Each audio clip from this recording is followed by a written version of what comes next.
Teh Rami ya. Recordingnya di mana ini? Kita mulai ya. Bismillahirrahmanirrahim. Assalamualaikum warahmatullahi wabarakatuh. Selamat malam teman-teman semua. Senang sekali bisa berjumpa lagi dengan sebagian besar saya sudah kenal, sebagian besar teman baru. Terima kasih sudah bergabung sini. Saya pertama-tama mau mengucapkan terima kasih untuk Teh Rami yang sudah begitu semangat untuk melatih, untuk mengajarkan, untuk berbagi teknik-teknik yang ada di Smart Healing, Science of Miracle kepada teman-teman semua. Saya sangat bahagia ada yang melanjutkan pekerjaan saya dan kakak-kakak fasilitator siapa Kak Rose, saya lihat Kak Dantri ikut ya sama Kak Dantri, Isti. Kak Isti. Iya. Kak Marli dong. Kak Marli, lagunya bagus sekali tadi. Tapi yang nyanyi bukan Kak Marli ya? Yang nyanyi temanku. Oke. Ya, mungkin topik malam ini rada berat ya, berdamai dengan kematian. Karena kalau saya di story saya lihat bahwa apa yang membatasi kita dengan sesuatu yang kita inginkan adalah ketakutan kita. Jadi kayak ada sungai itu. Sungai ketakutan itu harus kita lewatin, bukan untuk penyakit saja, untuk semuanya juga, termasuk bisnis, apalagi pelajaran, ya macam-macam. Nah, izinkan saya screen share.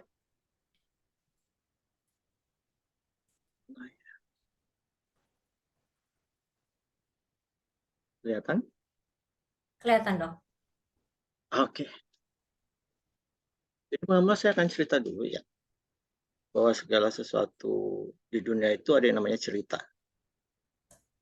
Semua ada ceritanya, entah itu individu, entah itu bangsa, entah itu negara, ya, atau topik, semua ada cerita.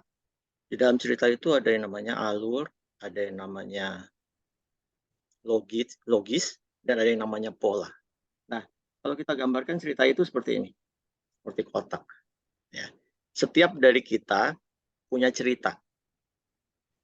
Dan biasanya nih ya, kalau kita nggak aware, kalau kita nggak menyadari, kita akan selalu berada di dalam kotak cerita itu.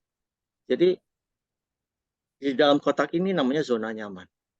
Meskipun ini namanya zona nyaman ya, tapi bukan berarti di dalamnya pasti nyaman. Karena ada orang-orang yang memilih untuk hidupnya untuk menderita. Sebenarnya itu sesuatu yang pilihan ya. Cerita hidupnya itu menderita. Kalau kita ajarkan secara logis, bro, kenapa hidupnya menderita? Itu sebenarnya kita mengajak keluar dari zona nyaman di sini ya. Nah, keluar dari zona nyaman itu nggak semudah ini. Karena di dalam zona nyaman itu cerita kita itu sudah terpatri di dalamnya. Ada pola di dalamnya. Ada logisnya di dalamnya. Jadi nggak semudah itu untuk keluar dari zona nyaman.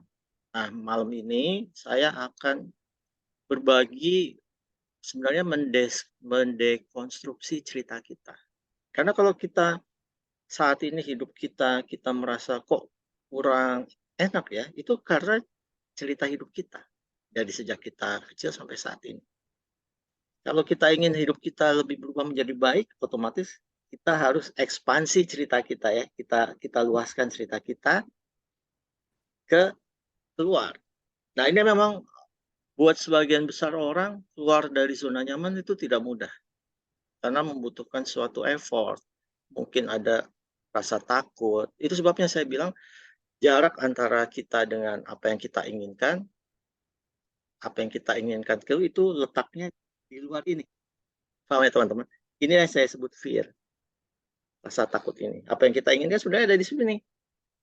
Apa yang kita alami sekarang ada di sini. Kita harus bisa keluar dari yang namanya fear ini. Nah, salah satu hal yang menghambat penyembuhan, karena kita sekarang lagi belajar penyembuhan, bukan bisnis ya, adalah fear tentang kematian. Nah, sebelum masuk ke situ, meskipun saya yakin sebagian besar teman-teman tahu bahwa selama ini saya selalu membedakan antara pengobatan dan penyembuhan. Ya. Pengobatan dan penyembuhan itu dua hal yang menurut saya adalah kalau kita burung nih, itu adalah sayapnya. Dua-duanya harus seimbang. Jadi kalau datang ke dokter atau ke tabib atau pengobatan alternatif, saya nggak anti tuh sama pengobatan alternatif. Ada waktu ingat nggak dulu, ada kayu bajaka, pernah dengar Hmm, ya? Yang dari ya, Kalimantan, dari ya. Kalimantan. "Dok, saya mau coba dulu kayu bajaka." Permasalahannya memang ada orang yang sembuh, ya. Saya nggak membantah hal seperti itu. Cuman tidak semua orang bisa sembuh dengan kayu bajaka. Jadi kayu bajaka itu sebenarnya, suatu obat, ya, karena penyembuhan itu merupakan tanggung jawab masing-masing pasien, ya. Kalau datang ke dokter, "Dok, saya bisa sembuh atau tidak?" Nanya ke saya, itu saya tidak bisa jawab. Yang bisa saya jawab adalah saya bisa memberi pengobatan terbaik. Semua penyembuhan adalah self healing. Karena awalnya ini 2 sayap ini, kita lihat ya 2 sayap ini dua-duanya adalah penyembuhan, 2 sayap ini. Kapan kita butuh pengobatan? Kita butuh pengobatan saat fungsi healing kita itu tidak bisa lagi merespon terhadap challenge yang datang dalam hidup kita. Itulah saatnya kita butuh pengobatan. Makanya sekarang sayapnya, kalau sekarang sedang sakit, ini sekarang sayapnya adalah pengobatan, cure, ini cure, ini healing. Jadi cure sama healing itu berbeda ya teman-teman semua ya. Semua penyembuhan adalah self healing. Teman-teman bisa datang ke dokter atau tabib atau pengobatan apapun, tapi teman-temanlah yang bertanggung jawab terhadap proses penyembuhan. Nah, ada juga nih udah operasi, udah komplit semua, kan harus kontrol tuh. Kadang kan kontrol minta cek lab, cek CT scan gitu segala kan. Nah, itu datang lagi tuh khawatirnya ya, aduh ya duk duk duk duk duk. Saya ingin teman-teman mempunyai suatu mindset bahwa biarkanlah seluruh pengobatan, seluruh, hal-hal yang berhubungan dengan pengobatan itu menjadi tanggung jawab dokter. Dokter biar fokus di situ. Teman-teman semua fokus pada penyembuhan, itu intinya, ya, fokus pada penyembuhan. Yang penting adalah kita menjaga fungsi penyembuhan di dalam diri kita. Kalau kita bisa melakukan itu, dokternya juga akan bisa fokus sama fungsi pengobatan. Saya bisa memberi obat, ya, tapi kan saya nggak bisa bertanggung jawab apakah pasien yang memakan obat sesuai teratur atau enggak, apakah masih merokok atau enggak, apakah masih makan gula atau enggak, itu di luar kontrol saya. Even saya pingin setiap orang sembuh, cuman yang bisa saya kontrol adalah terapi yang saya berikan itu selalu berdasarkan evidence based medicine yang paling baru saat ini.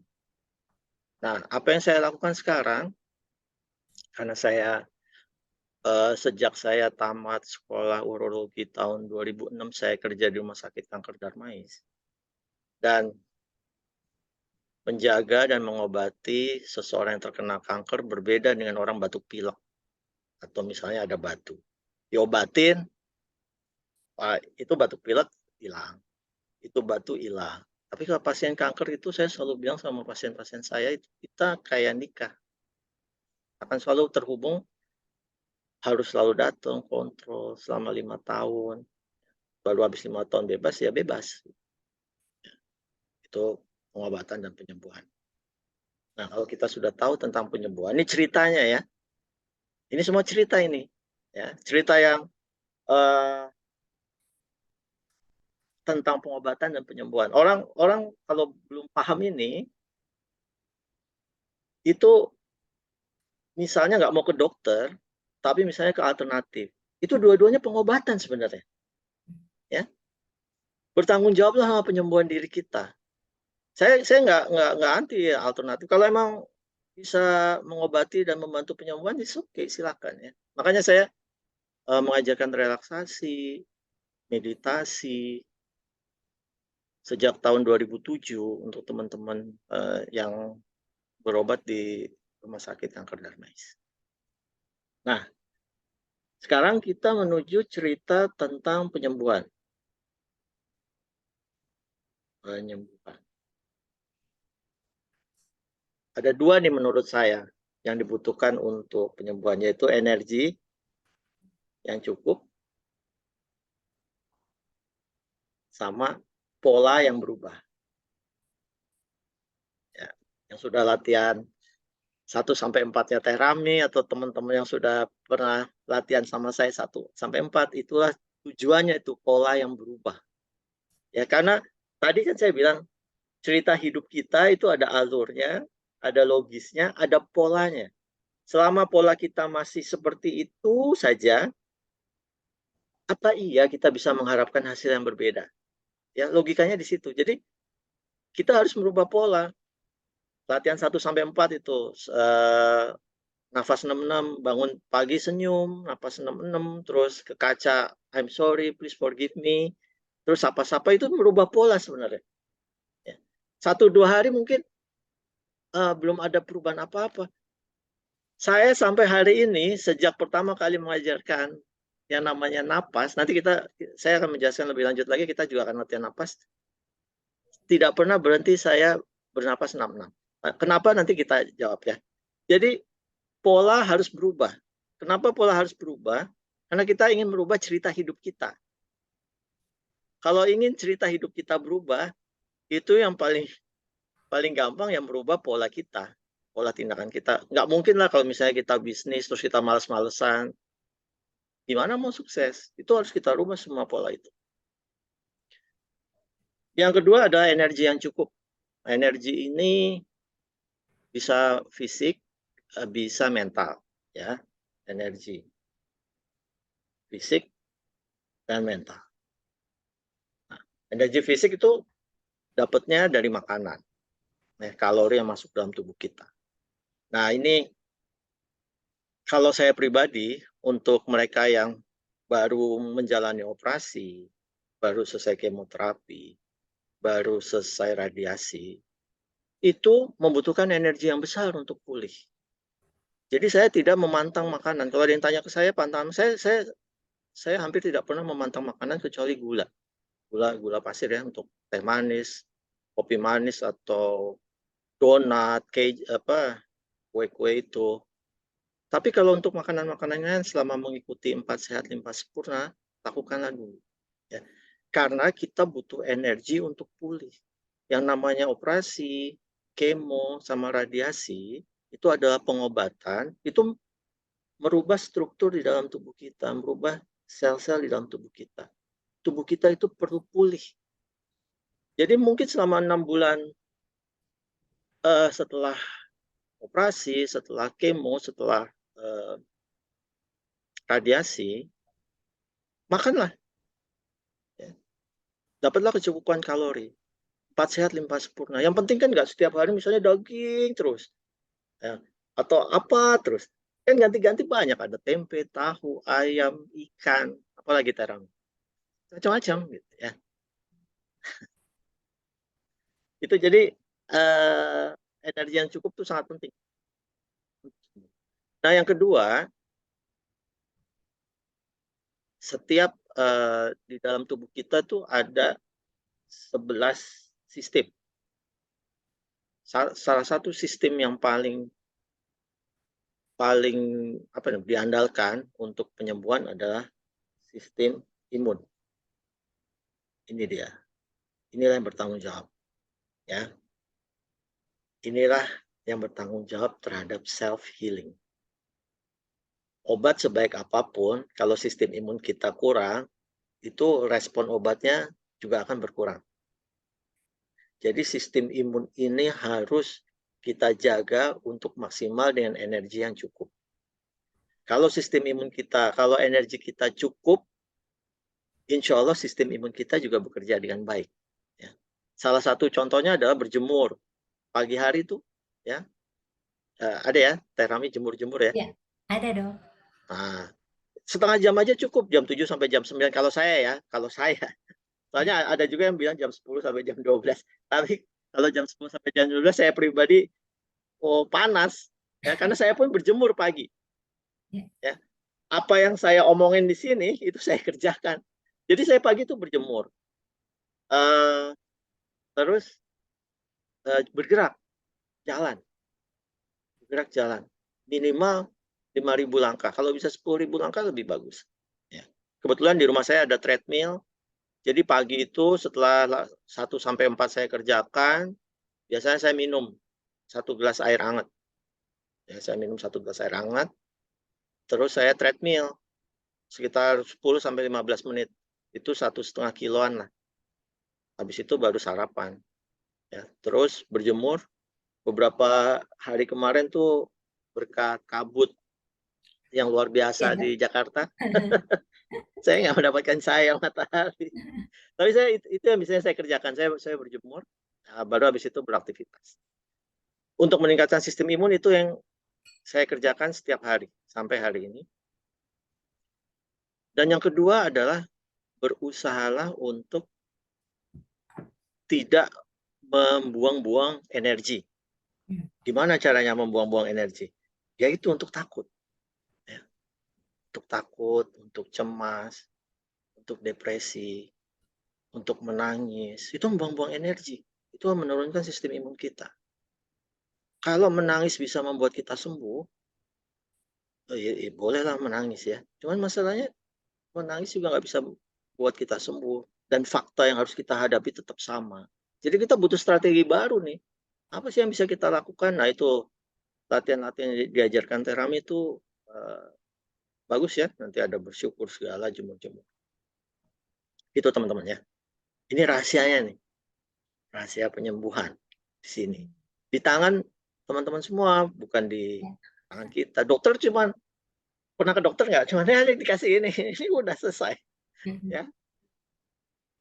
Kalau saya karena saya tertarik sama meditasi, sama healing, ya saya ajarkan nih kapan sempat saya bagi ilmu seperti saat ini ya. Jadi ingat teman-teman, ada yang namanya cerita hidup kita. Kalau hidup kita saat ini menurut teman-teman kurang nyaman, rubah ceritanya. Itu yang pertama. Yang kedua, kita menjalani cerita hidup siapa? Apakah cerita hidup kita sendiri atau mungkin cerita hidup orang lain yang ditanamkan ke kita? Contohnya dari orang tua kita. Kan bisa aja. Misalnya nggak kepingin jadi dokter disuruh jadi dokter. Akibatnya kita kan menjalani cerita hidup orang tua kita kan. Itu membuat rasanya nggak nyaman. Ada sesuatu yang missing di sini. Karena kita nggak menjalani cerita hidup kita. Nggak apa-apa kalau misalnya dulu sebenarnya nggak mau jadi dokter, tapi sekarang jadi dokter. Terus kok nggak nyaman? Ya cari hobi yang lain. Sesuatu yang membuat nyaman. Gitu ya teman-teman semua ya. Jadi cerita itu paling yang menentukan arah hidup kita. Power of story. Cerita hidup kita.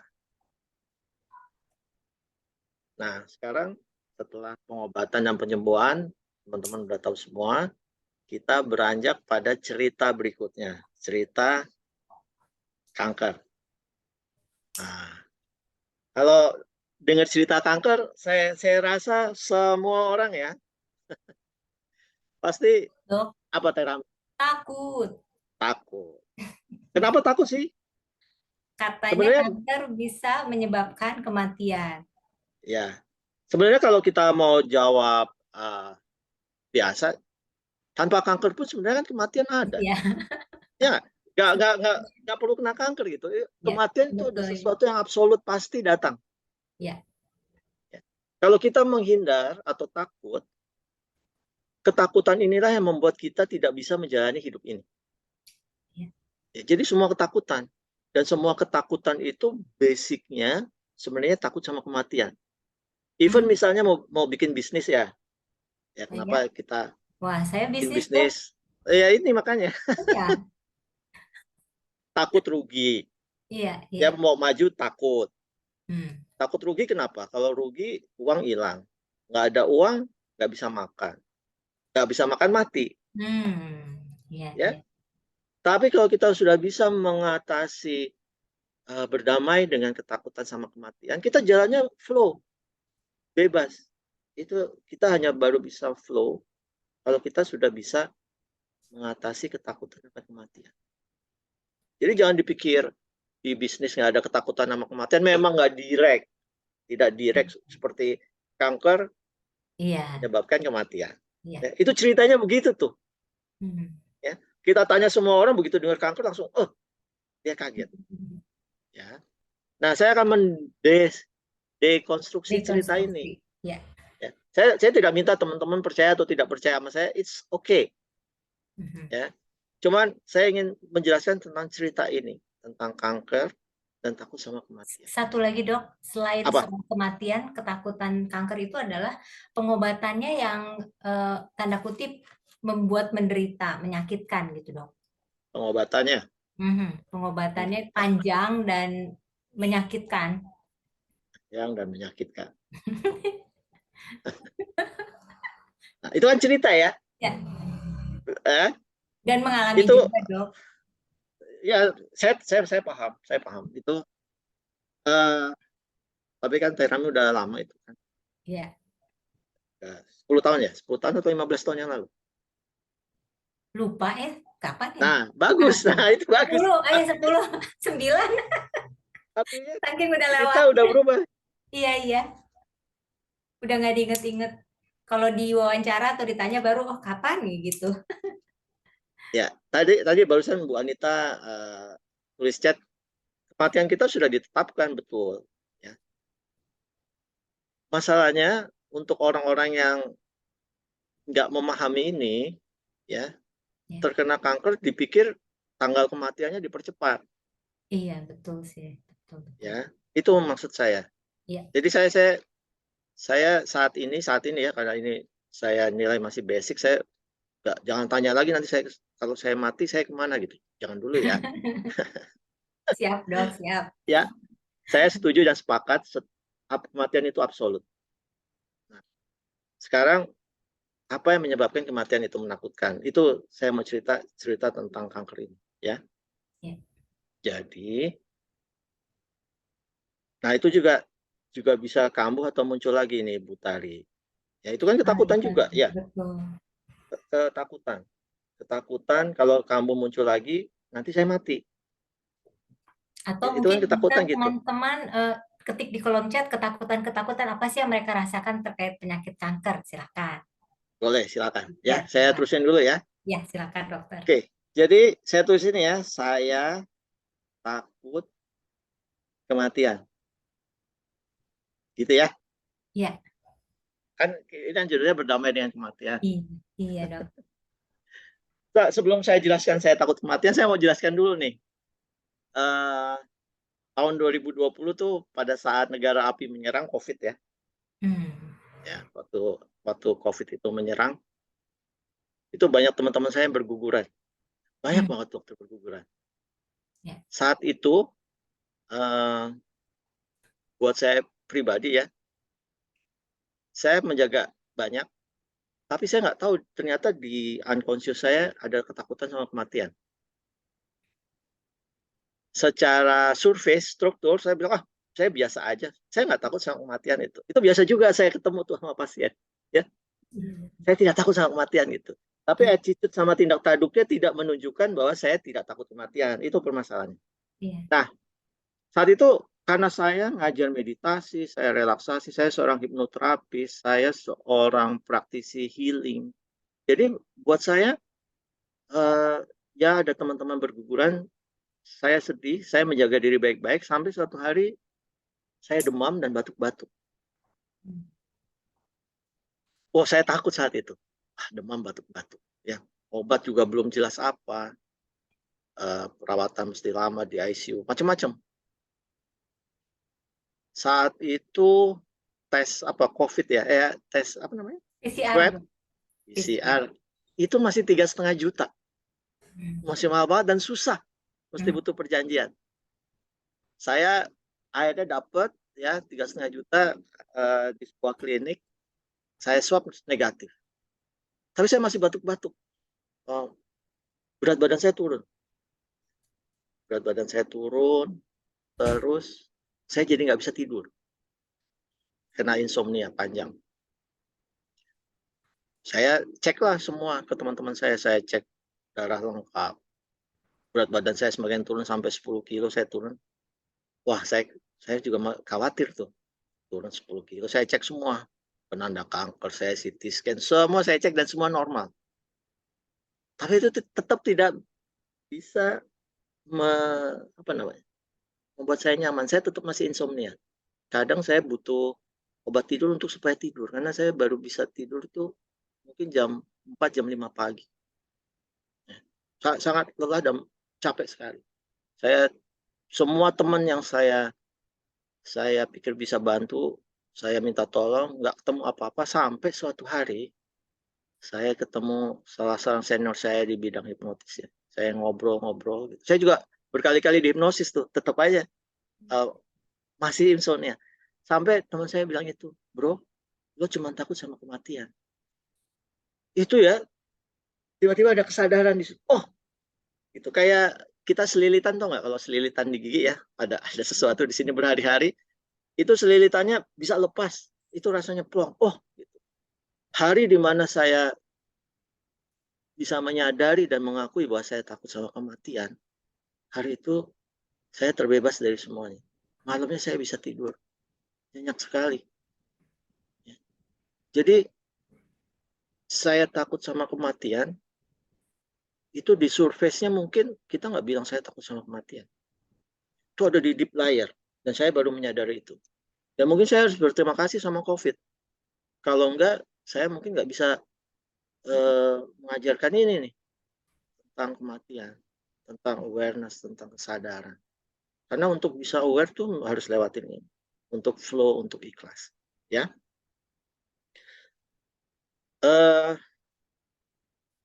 Kemudian kalau kita lihat nih, saya takut kematian. Dulu saya nggak mengakui, ternyata itu ada. Ya. Karena saya tidak menyadari. Jadi kita harus tahu apa itu kematian. Kematian itu apa sih? Siapa sih yang mati? Gitu ya pertanyaannya. Tuh nggak? Kan kita harus cari tahu dulu, siapa sih yang mati? Oke. Siapa sih yang mati? Kebaca nggak tulisannya? Mohon maaf. Siapa sih yang mati? Kebanyakan ya kita identifikasi ya, aku ini sama dengan tubuhku. Ya. Ya. Ya. Artinya kalau tubuh ini mati, maka aku juga nggak ada, lenyap. Saya yakin teman-teman pasti sudah pernah mengalami kematian saudara atau teman, pernah melihat tubuhnya terdiam kaku. Saya bukan cuma sekali dua kali, udah seumur hidup saya udah ratusan kali tubuhnya terbujur kaku, nggak bisa apa-apa. Ya, karena itulah yang paling melekat di dalam pikiran kita adalah aku ini adalah tubuh ini. Kalau tubuh ini mati, aku juga mati. Nah, sekarang pertanyaannya adalah, benarkah aku ini adalah tubuh ini? Gitu ya, tanyanya. Ya. Kita semua pasti pernah bayi ya. Pernah bayi, balita. Pernah semua pasti ya, remaja. Ya. Nah, kalau saya tanya sekarang, itu kan ada tubuhnya tuh kita waktu masih bayi, ada balita, ada remaja. Kemana sekarang tubuh itu? Sudah nggak ada kan? Tubuh-tubuh itu sudah lama mati. Ya. Tapi apakah aku mati? Kan enggak. Ya. Buktinya kita ada tetap sampai saat sekarang. Dan di dunia biologi itu ada yang namanya apoptosis. Apoptosis adalah program di dalam sel untuk sel tersebut mati jika sudah melaksanakan fungsi kegunaannya. Ini wajib nih, kudu di sini. Setiap sel tuh ada tanggalnya untuk mati. Sunatullahnya di sini, di apoptosis. Ditanam oleh Allah di dalam setiap sel kita apoptosis. Ya, absolut mati. Karena ada program apoptosis ini, setiap 7 tahun sekali, tubuh kita berganti baru. Jadi kalau 7 tahun lagi kita ketemu, tahun 2030, Anda sudah tidak bertemu lagi dengan tubuh saya saat ini. Saya Santo saat ini udah different. Ya, dan saya juga nggak akan lihat Teh Rami tubuhnya ya. Itu udah different, itu tubuh yang baru. Karena tubuh saya saat ini, tubuh Teh Rami saat ini, 7 tahun lagi sudah mati. Sudah nggak ada. Ya. Tapi 2030 kalau kita masih hidup, ya Teh Rami ya, Ya, amin. kita bertemu, kita kan pasti ingat, oh dulu kita pernah Zoom bareng ini gitu ya. Kan aku tetap ada. Iya. Padahal secara biologis, tubuh sudah mati itu. Artinya ya, tubuh itu bukan kontainer, tubuh bukan kontainer aku. Paham ya? Tubuh apa dong? Bukan kontainer, tempat Tubuh menyimpan aku. bukan tempat aku. Oh, oke. Tubuh itu bukan kontainernya aku. Oh, Bukan kontainer permanen, kontainer sementara. Nanti kita belajar itu ya. Karena aku ini membutuhkan kontainer ya yang harus selalu ada, harus selalu ada, ya betul. ya, Iya. dan akan selalu ada. Ya. Karena kalau tubuh ini kan ada expire-nya. Ya. Kalau aku ini tubuh ini, begitu tubuh ini expire, harusnya kan aku juga nggak ada. Ya. Paham nggak kira-kira teman-teman? Kalau nggak paham nanti tanya di situ ya. Jadi tubuh itu bukan kontainer permanen dari aku. Kontainer sementara ya, tapi bukan kontainer permanen. Secara teoritis, kalau sekarang orang ada penyakitnya, karena tubuh kita berganti baru, harusnya kan penyakitnya Hilang juga. lenyap ya? Iya. Setuju ya? Masih Logikanya ada, begitu ya? Iya, Kenapa betul, masih ada? betul. Ya. Kenapa masih ada? Karena polanya tadi ya dok, tidak Karena ceritanya masih ikut. masih ikut ceritanya. Iya. Selama cerita kita masih ikut, dia akan ngikutin kita terus. Makanya itu harus berubah, itu cerita. Pola di dalam itu harus berubah. Iya. Ya. Karena secara teoritis itu harus berubah, dia harus berubah. Iya. Itu tentang kematian. Nah, kalau bukan tubuh ini, tadi kan saya bilang, kalau tahun 2030 kita ketemu. Ya, Teh Rami ya. Terus kita bicara, 7 tahun yang lalu kita zoominan bareng. Gitu. Bukan dengan tubuh yang sama kan? Iya, beda. Tapi tetap ada aku ya. Iya. Mungkin Anda ada yang berpendapat, oh mungkin aku ini adalah pikiran. Aku sama dengan pikiran. Gitu ya. Iya. Nah, syarat agar benar bahwa aku sama dengan pikiran, artinya pikiran juga harus selalu ada dan harus selalu akan ada. Kita ngeceknya gimana? Gampang aja. Masih ingat nggak seluruh cerita hidup kita waktu masih kelas 1 SD? Udah lupa ya? Udah nggak ada itu. Ya, udah nggak ingat. Artinya pernah ada saat di mana pikiran juga nggak ada. Tahu nggak apa yang akan terjadi minggu depan? Itu kan pakai pikiran juga. Kita nggak tahu. Itu belum ada. Tapi aku ini selalu ada. Jadi pikiran itu juga ada expire-nya. Pikiran itu ada expire-nya. Jadi aku bukan pikiran. Mungkin emosi. Aku ini emosi. Gitu. Tapi kita tahu juga emosi itu datang dan pergi. Iya. Kan nggak mungkin kita selama-lamanya marah, nggak kan? Iya, enggak. Nggak mungkin kita selama-lamanya Sedih takut atau iya. sedih. Nggak mungkin kita selama-lamanya bahagia kan? Kalau nggak tahu tekniknya, ada teknik supaya kita bahagia selalu ada. Nah itu kan emosi juga berganti-ganti. Artinya aku ini bukan tubuh, aku ini bukan pikiran, aku ini bukan emosi. Ya. Kematian itu hanya mengenai tubuh, pikiran, dan emosi. Tapi aku ini tetap dan selalu ada. Jadi kita harus cari tahu nih, kontainernya aku tuh apa. Gitu ya. Oke. Nah, saya tulis lagi ya, saya takut kematian. Kita udah bahas kematian ya. Iya. Apa sih yang mati? Jadi yang mati itu Yang tubuh. Dan itu memang wajib. Ada program apoptosis. Itu wajib mati. Kalau enggak, justru kanker itu adalah sel yang menolak untuk mati. Iya. Ya. Sel yang menolak untuk mati karena dia ingin abadi. Paradoks ya. Orang yang ada sel itu justru tak ketakutan. Ya. Sel kanker itu justru menolak untuk mati. Iya. Tapi seluruh sel di tubuh kita yang bersih dan normal itu taat. Dia taat dengan yang namanya kematian, apoptosis. Taat dan ikhlas. Bayangin kalau nggak ikhlas, kan jadi sel kanker ya. Iya, iya, iya. Jadi seluruh tubuh kita itu udah mengikuti sunatullah. Udah dipasang tanggalnya di dalam setiap sel, namanya apoptosis. Oke, ini kematian. Sekarang kita fokus di takut. Takut ini apa? Takut ini emosi. Betul ya? Iya. Takut ini emosi. Nah, yang namanya emosi itu sebenarnya adalah respon tubuh kita. Perhatikan ya, semua emosi adalah respon tubuh kita terhadap pikiran. Ya.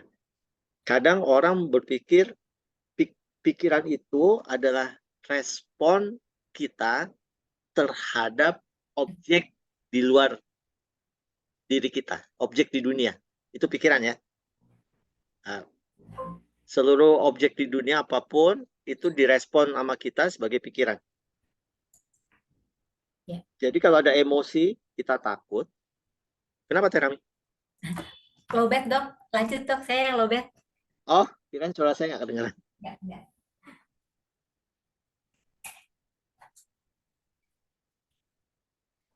Oke. Kalau ada emosi takut, ya ini misalnya ada kanker ya. Kanker ya. Kita berpikir bahwa kita takut terhadap kankernya. Tapi sebenarnya kita takut terhadap pikiran tentang kanker. Paham nggak? Yang kita takuti adalah respon tubuh kita terhadap pikiran kita tentang kanker.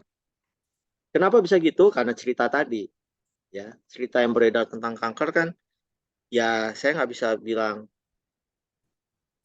ya ini sangat heavy. Ya, dan semua orang terpengaruh itu. Sampai belajar tentang beginian nih, sampai ketemu Terami, sampai ketemu saya. Jadi bukan kankernya yang menyebabkan kita takut. Ya, pikiran kita lah terhadap kanker. Ya, respon tubuh kita merespon pikiran kita terhadap kanker. Perhatikan ya, itu sebenarnya respon tubuh terhadap pikiran kita. Artinya kalau kita takut, kita bisa melakukan sesuatu terhadap pikiran. Ya, agak panjang kalau saya jelaskan di sini karena ini ada di buku saya Smart Healing. Ya, pikiran ini terdiri dari apa sih? Kalau kita bisa tahu building block-nya pikiran, ya kayak Lego ya, kayak Lego, kita merubah itu, pikiran juga berubah. Ya, tapi akan sangat panjang sekali kalau kita melakukan itu. Sekarang saya akan fokusnya di takut. Ya. Emosi adalah respon tubuh terhadap pikiran. Semua emosi, entah itu kesedihan, entah itu kemarahan. Jadi kalau ada orang di depan kita, misalnya orang itu pernah menyakiti kita bertahun-tahun yang lalu, terus kita ada emosi marah. Itu bukan orang itu sebenarnya yang membuat kita marah. Tapi pikiran kita lah yang menerjemahkan keberadaan orang tersebut, yang tubuh kita merespon sebagai marah. Jelas ya? Ya. Ya. Ini penting sekali kalau kita tahu ini aja, selain kali kita marah, oh sebenarnya sih yang marah pikiran saya ini. Ada sesuatu yang nggak beres sama pikiran saya.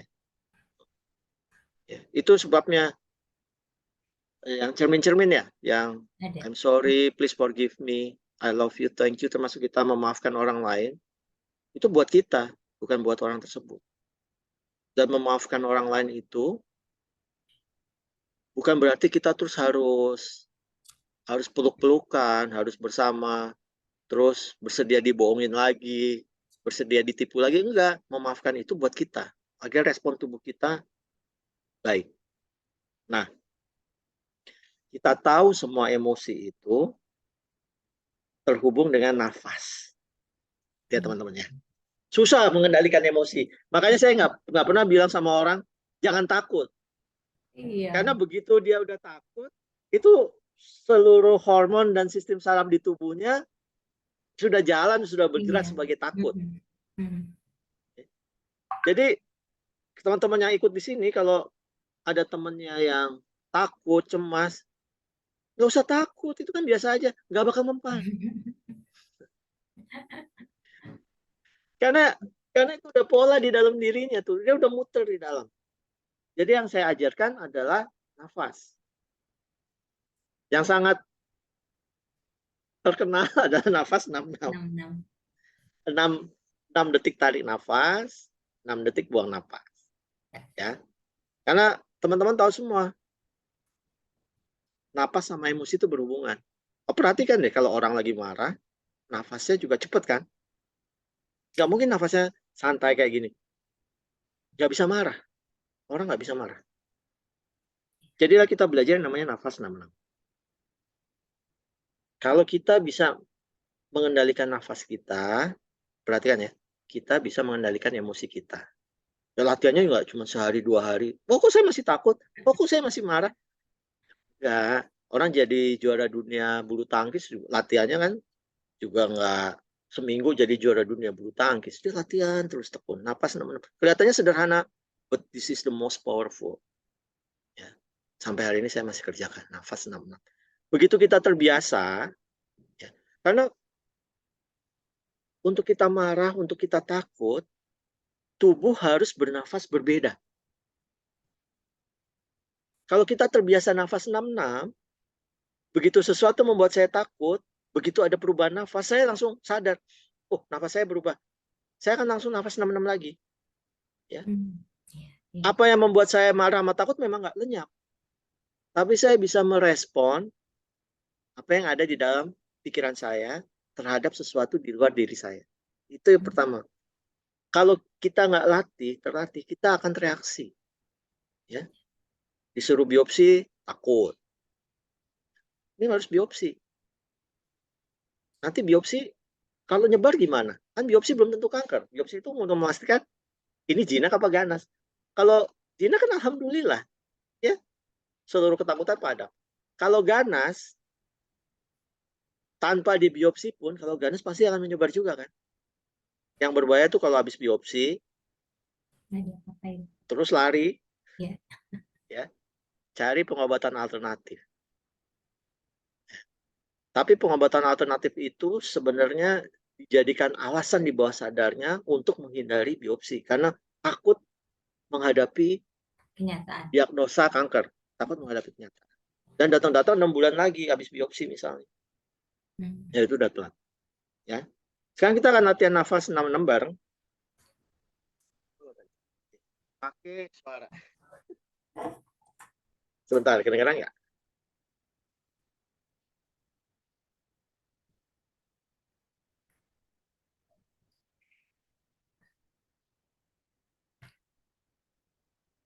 Kedengeran Teh Rami? Enggak dok. Ini? Enggak. Coba deh sebentar dong, saya ada sih nyimpen di ini. Ada nggak? Sebentar. Kak Ros yang biasa suka nyimpen. Ada nggak Kak? Ya, bentar. Itu ya, YouTube-nya ya? Di YouTube-nya Enggak. atau nada deringnya Kak Ros? Nada 6 detik. Ada denting. Nah, nada dentingnya Kak. 6 detik, 6 detik. Di grup fasilitator boleh Kak? Bentar.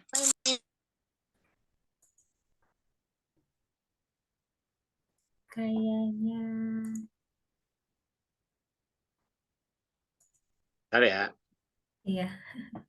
Kak di sini. Oh, di sini coba sebentar.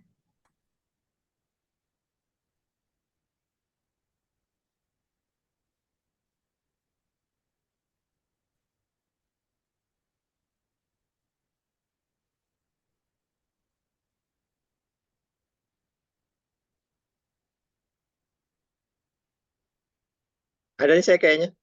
Oh, ada dok. Mudah-mudahan bisa. Sebentar ya. Iya Saya dong. harus keluar dulu ini. Karena gimana cara keluarnya nih? Oh, ada ini dok. Coba sebentar juga. Sebentar, Dok. Saya screen share ini.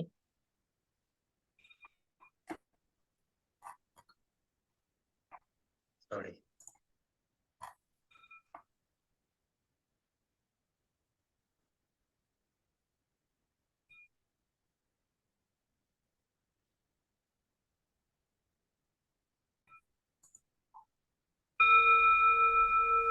Kedengeran bisa, nggak, Teh Dok? Rami? Udah kedengeran? Kedengeran? Kedengeran.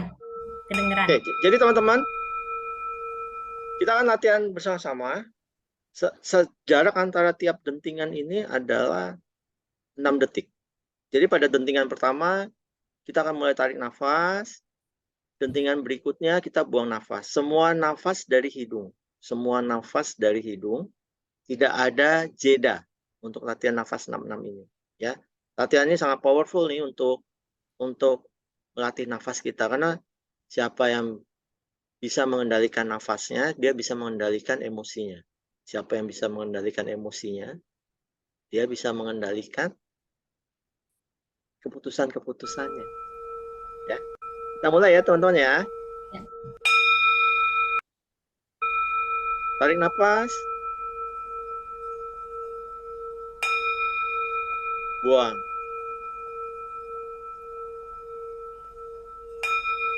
Tarik,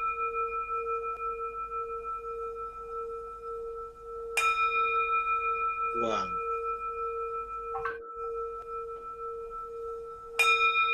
Tarik,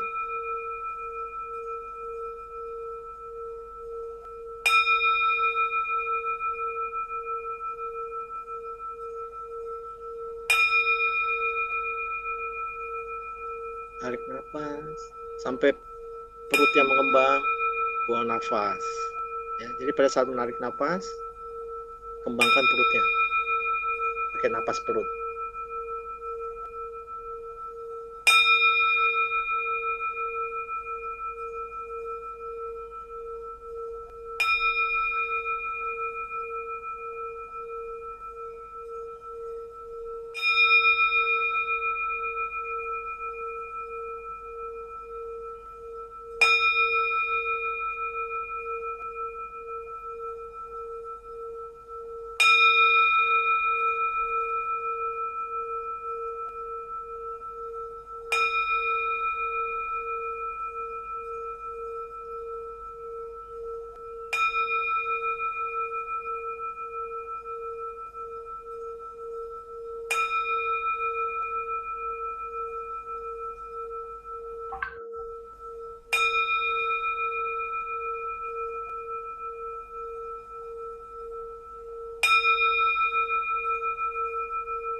Oke. Ya, lebih rileks ya. Kita latihan napas. Karena kita biasanya latihan napas itu dari dada. Dok, saya biasanya kan nggak pakai time pendenting itu, Dok. Jadi saya ngitung sendiri. Nah, ngitungnya tuh kayaknya lebih cepet deh, Dok. Jadinya pas tadi ngitungin, pas tadi saya nyoba pakai denting tuh nafasnya udah habis. Jadi baiknya Oke, pakai sebentar. ini ya, Dok ya. Kalau saya sih sebaiknya pakai ini. Oh iya iya iya. Itu kok ada bunyi ya? Apa ya, Dok? Oke. Di saya rupanya. Hmm. Ya, jadi pakai napas 66. Ya. Latihan terus. 5 kali sehari. Lebih juga boleh kan lagi. Kalau saya pakai denting itu ya, pakai lagi di mobil, lagi nunggu pasien, lagi apapun kita latihan napas. Biar Baiknya sepanjang napasnya hari berarti ya, Dok. Kan ya. kalau di latihan itu kan pas bangun tidur itu aja, Dok. Jadi saya cuma sekali sehari udah gitu ngitungnya cepet lagi. 1, 2, 3, 4, 5. Ternyata lebih panjang. Sebenarnya sebenarnya kalau udah terlatih kita udah tahu napas. Yang penting kan lambat ya. Nah, Latihan lambat ya, karena kalau kita bernafas lambat itu mempengaruhi nervus vagus. Ya, nervus vagus itu yang mempengaruhi sistem saraf simpatis dan parasimpatis. Dia yang membuat kita rileks dan nyaman. Bayangin kalau kita mengerjakan segala sesuatu dengan rileks dan nyaman. Jadi nggak buru-buru, nggak ujuk-ujuk, nggak gedandapan, ya. Iya, Dok. Kalau kita napasnya cepat, itu 6 detik tuh suka kehabisan tuh. Iya, Untuk iya, sebelum itu, ya. iya. Makanya kita harus dilambatkan. Dilambatkan. Nggak Dilambatkan gampang. menghirupnya. Eh? Oh, menghirupnya tuh dilambatkan gitu, Dok. Iya, Oh. sesuai sama 6 detiknya. Oh, oke, 6 oke. detik, 6 Iya, detik. iya, iya, iya. Hmm, ya. Oke, kita barusan napas. Sebentar.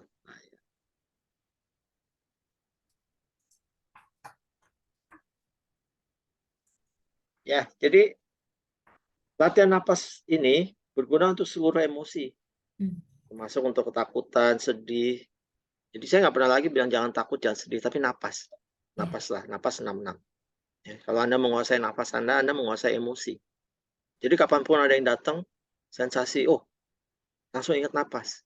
Kalau kita terbiasa latihan napas, emosi itu membutuhkan nafas yang berbeda. Perhatikan, seluruh emosi membutuhkan nafas yang berbeda. Kalau kita terbiasa latihan nafas 6-6, sebelum suatu emosi muncul, kita udah sadar. Oh, saya mau marah. Oh, saya mau takut. Gitu ya. Kalau kita sudah latihan nafas 6-6, ketakutan, kemarahan, itu sebuah keputusan. Apakah saya mau tetap takut atau tidak? Kalau sekarang kan, itu suatu yang otomatis. Anda tidak bisa memilih. Ya. Takut aja. Marah aja. Tapi kalau kita terbiasa latihan nafas 6-6, kita ada waktu untuk memilih apakah saya mau takut atau saya mau marah. Karena kadang-kadang takut itu penting. Ya, misalnya lagi camping, tiba-tiba ada ular. Ya jangan napas 6-6 terus diem di situ, dicaplok sama ularnya. Takut itu penting untuk lari, ya. Emosi itu penting buat kita. Wajar manusia memiliki. Yang nggak wajar itu kalau berlebihan. Itu Dan nggak tidak wajar. pada tempatnya, Dok. Dan tidak pada tempatnya. Iya. Ya, dan tidak pada tempatnya. Itu Jadi yang nggak wajar. sebetulnya nafas 6-6 itu sepertinya membuat kita berjarak dengan emosi ya. Semakin terampil, kita itu nggak, tadi dokter bilang kita punya jeda untuk memutuskan. Itu ya, dokter, manfaat dari latihan Ya, nafas kan 6-6. begitu ada emosi kan, napas pasti berubah. Kan kita akan sadar, oh, ada Oh, oke. perubahan Iya, napas. iya. Jadi Saat kita itulah kita sensitif bisa memilih. terhadap pola nafasnya. Oh, iya, iya, iya. Ketika sensitif terhadap pola nafas, kita aware, oh ada emosi yang berubah gitu ya, Dok ya. Ya, Oke. kita akan aware sama emosi kita akan aware dengan pikiran kita akan aware dengan Dengan hidup tubuh kita. kita, Iya. kita akan aware. Iya. Who am I? Siapa sih aku ini? Gitu kan. Seluruh ilmu saya cuma di napas 6-6. Semua yang lain kembangan aja ya. Termasuk kalau kita misalnya lagi butuh ide. Semua masalah ya, itu adalah karena tidak ada data di dalam pikiran kita terhadap sesuatu di dunia luar. Ya. Jadi kita bingung gimana Jadi kita menyelesaikan. bingung, oh nggak ada datanya. Ya. Semua insight, ya, semua ide itu justru datang saat kita bisa lepas dari pikiran. Makanya kan kalau kita lagi ada sesuatu yang kita pikirkan, terus kita lagi mandi atau lagi jalan-jalan di taman, tiba-tiba ada ide, oh gitu, pernah ya?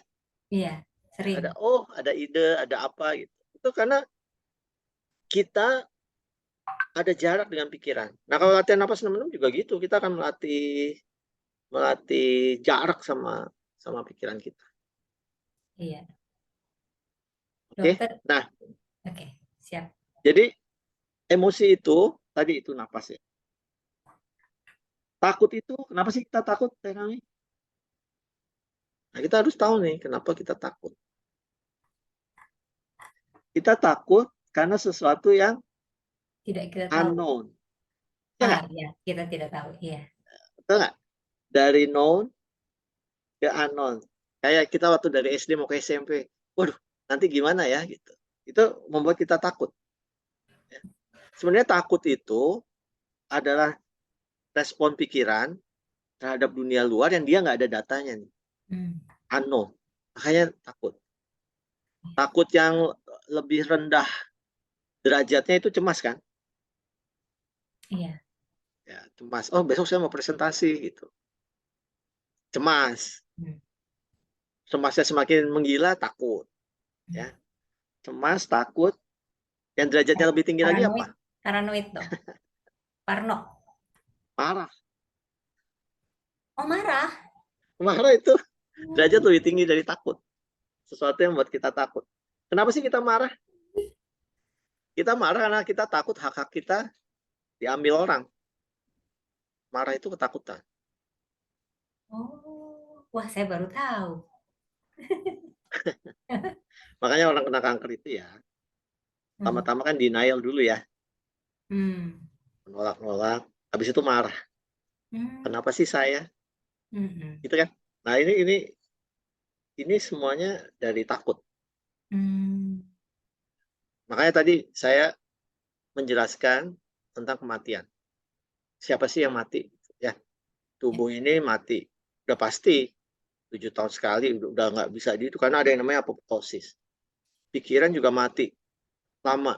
Kan kita ada jutaan pikiran yang sekarang yang dulu waktu SMP penting banget, sekarang kan udah udah nggak ada apa-apanya gitu kan. Kalau pikiran itu nggak mati repot tuh. Kalau keinget terus bahaya kan? Iya. Ya, emang harus mati. Memang fitrahnya harus mati. Emosi juga begitu. Tapi kan aku selalu ada. Oke? Ya. Ya, jadi untuk emosi saya nggak bilang jangan takut karena manusiawi banget. Cuman malaikat yang nggak dikasih emosi. Supaya mereka taat dan benar-benar taat menjalankan perintah-perintahnya. Makanya nggak dikasih emosi. Iya. Coba bayangkan nggak kalau malaikat kematian suruh mencabut nyawa, terus dia kasihan, kan dia melanggar perintahnya. Karena orang itu harus mati gitu loh. Ya. Pokoknya selama kita manusia emosi itu ada dan itu is normal.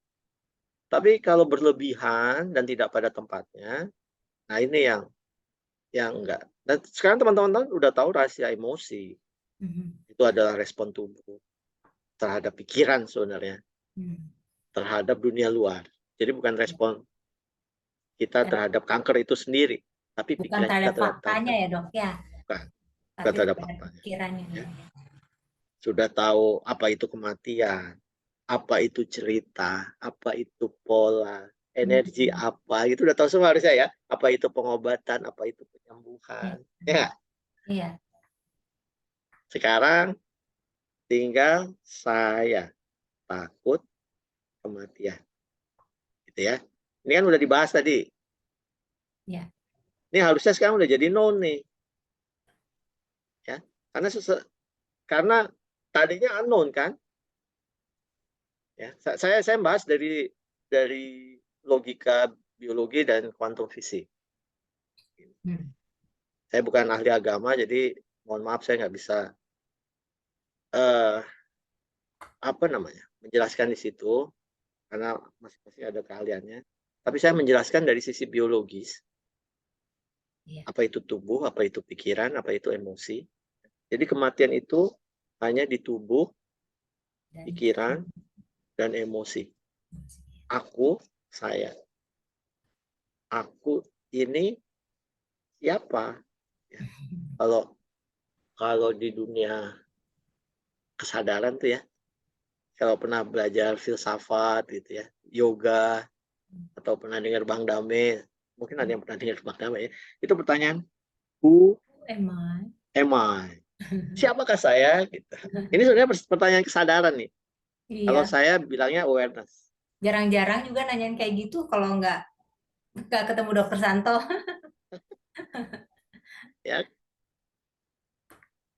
Karena kalau kita tahu rahasia ini, takut bukan cuma takut kematian, takut apapun. Ya. Ingat tadi, kalau kita menginginkan sesuatu di luar cerita kita saat ini, kan kita harus menyeberangi lautan ketakutan kan? Ya. Itulah ketakutan itu terdiri dari ini. Who am I? Siapa saya? Nah, sebelum saya jawab who am I, saya ingin yang teman-teman yang belum pernah latihan sama saya nih ya. Di manakah aku ini? Ya. Di manakah aku ini? Ya.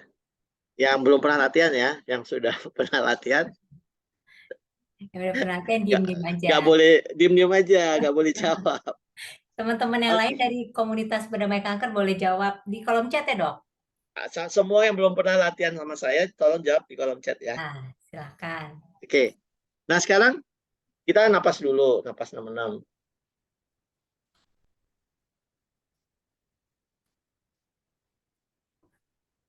Nah, sekarang kan saya ada gambar ini nih, ada tubuh ya, yang hadap ke depan nih. Sekarang Anda coba rasakan, perhatikan ya.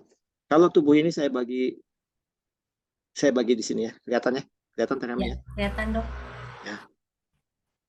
Teman-teman yang belum pernah latihan boleh jawab di chat. Apakah Anda merasakan aku di atas sini atau di kaki? Silakan jawab di chat. Diperhatikan dulu tapi ya. Aku ini ada di dengkul, di lutut atau di kaki.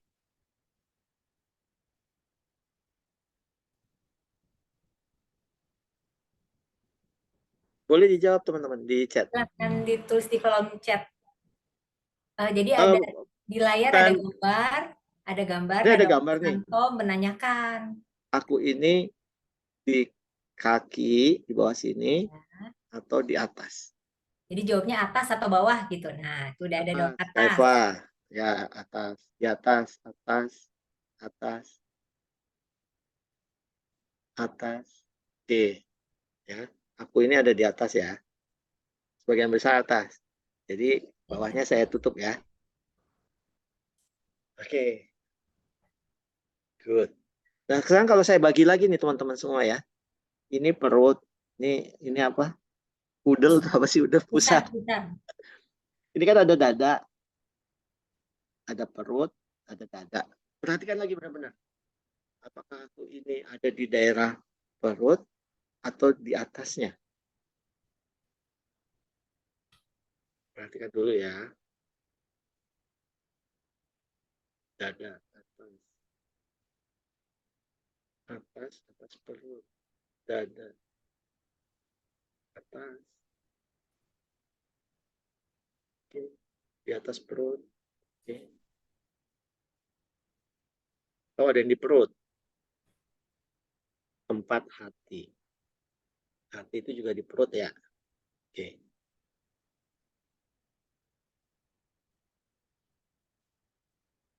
Oke. Oke, ada beberapa yang perut, ada beberapa di atas. Yang itunya di perut, stay dulu di sini ya. Stay di perut, yang di perut. Pak Boy, jangan dua-duanya Pak Boy. Atas perut. Mau di atas atau mau di perut? Coba rasakan. Aku ini di mana sih? Kan pernah latihan ini nggak nanya, aku ini di mana sih? Atas perut. Gitu. Pak, kan aku ini sangat esensial, ya nggak? Aku ini di mana sih? Gitu ya. Di perut, Dok. Pak Boy diralat. Pak Boy di perut. Jadi yang di perut, stay dulu ya. Sekarang untuk teman-teman yang di atas perut. Ini saya bagi lagi nih. Dada dan kepala. Perhatikan baik-baik. Aku ini di dada atau di kepala. Ini nggak ada salah benar ya. Tapi yang teman-teman rasain. Aku ini di kepala. Gue ini di kepala. Di dada, kepala. Kepala, dada. Kalau ini seimbang nih. Kepala dan dada.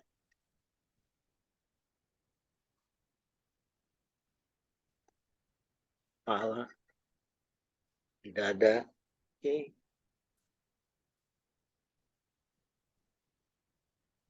Oke.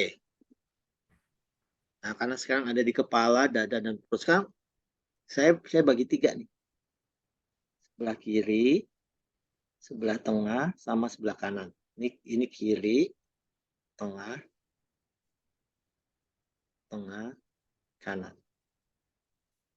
Untuk teman-teman yang di kepala, di perut, sama di dada, perhatikan akunya itu ada di sebelah kiri, di sebelah tengah, atau di sebelah kanan.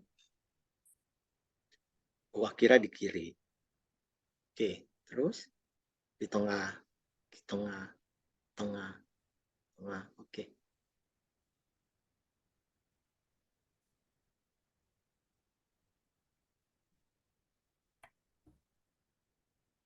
Tengah. Oke. Ya, itu kalau dari depan kita lihat ya. Pak Boy di tengah juga. Berarti Pak Boy di tengah perut ya. Pas di pusat. Oke. Nah, sekarang kalau kita lihat dari samping nih. Kan tadi dari depan. Aku di sini. Biar kita tahu exactly tempat aku itu di mana. Ini dibagi 3 lagi. Ini belakang, di tengah, sama depan. Di titik mana tadi, teman-teman? Kalau dari samping, Anda rasakan. Di tengah, di depan, oke. Di depan, di tengah, tengah. Oke, di depan.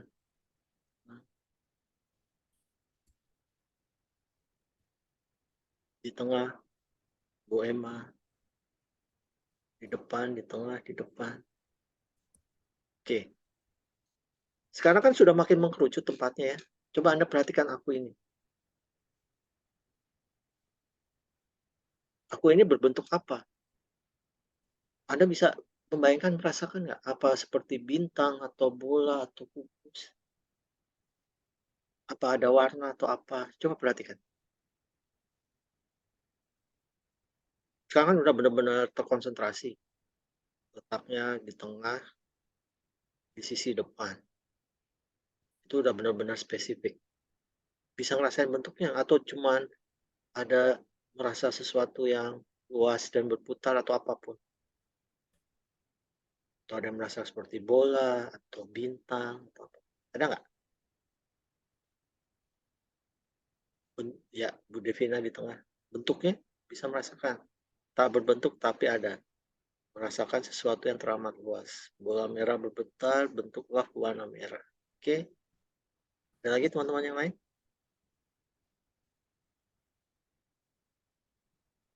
Oke? Sekarang Anda perhatikan benar-benar aku ini. Ya. Ada nafas, 6-6. Perhatikan aku ini dengan bentuknya masing-masing, posisinya masing-masing. Ya. Apapun yang memperhatikan aku dalam bentuknya masing-masing, sebenarnya aku sejati. Ya. Karena aku adalah yang memperhatikan. Aku yang menyadari. Segala sesuatu yang masih bisa kita perhatikan, masih bisa berbentuk objek. Karena segala sesuatu yang kita perhatikan adalah objek. Segala sesuatu yang masih bisa kita perhatikan, masih berupa objek, itu bukan aku. Jadi akulah yang menyadari. Gitu ya teman-teman ya.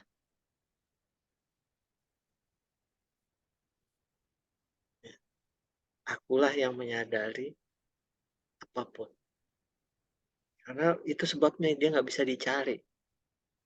Karena sesuatu yang kita cari adalah pasti objek. Dan aku itu bukan objek.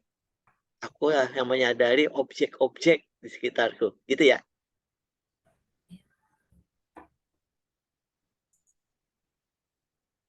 Ini yang namanya latihan kesadaran, awareness.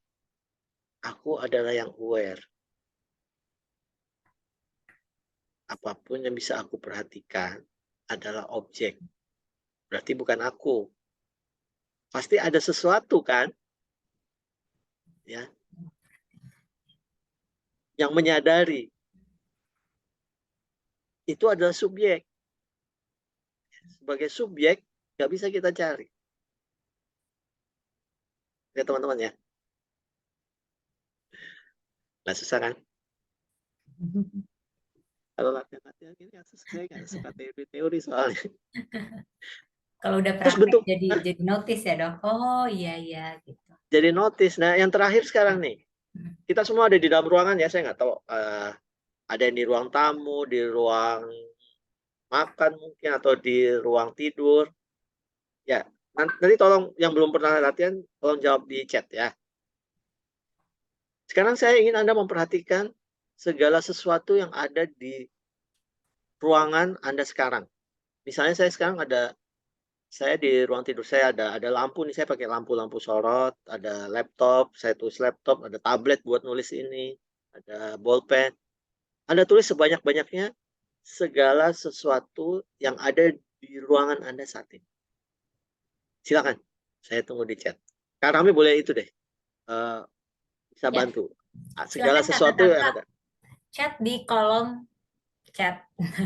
Kak Rami mulai tulis, saya juga tulis. Oh, saya juga, oke, siap. Saya juga nulis. Saya nulis.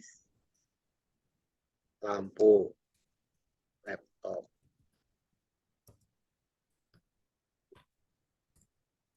Gitu ya. Foto, gelas, buku. HP, TV, AC, lemari baju, kipas.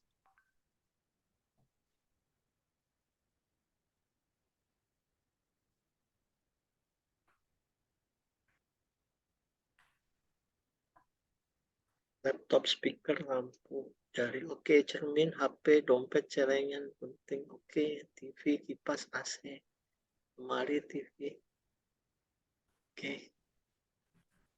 kasur, lemari, oil, boneka, buku, pulpen, HP, minum tas. Minum tas.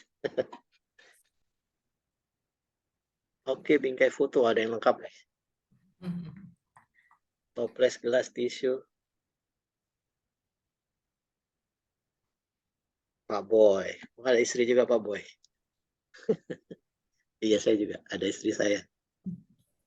Pak tidur. Oke, teman-teman semua. Terima kasih untuk jawabannya. Tapi kalau saya lihat jawaban-jawaban ini ya, ada sesuatu yang absolut ada di ruangan ini yang tidak disebutkan. Saking biasanya. Ya. Apa itu yang nggak disebutkan? Space, ruang. Ya, ini Afgan. Ya. Tanpa ruang segala sesuatu yang kita sebutkan itu tidak ada. Ya. Ada yang menjawab diri kita juga, Dok. Iya, diri saya juga ada di ruangan ini. Iya. Ya. Jadi saking biasanya itu space, kita nggak menyadari bahwa space itu ada. Tapi tanpa space, benda-benda atau objek di dalam sini itu nggak ada. Nah, kenapa saya pakai analogi ini? Ya. Dinding-dinding yang membentuk kamar ini adalah kita anggap aja tubuh. Ya. Kontainer sementara untuk space. Segala sesuatu yang ada di ruangan ini, benda-benda yang tadi Anda sebutkan, adalah pikiran dan emosi. Ya, teman-teman. Jadi, aku ini adalah ruang di dalam ruangan ini. Ada bedanya nggak ruang di ruangan saya dengan ruang di ruangan Anda? Coba Anda jawab di chat. Ada bedanya nggak ruang di ruangan saya dengan ruang di... Ada bedanya. Apa bedanya, Bu Akira? Ada. Ruang ya, saya ngomong ruang ya, bukan ini ya. Bukan ruangan ya, ruang. Bukan ruangannya, tapi ruang. Ada bedanya nggak?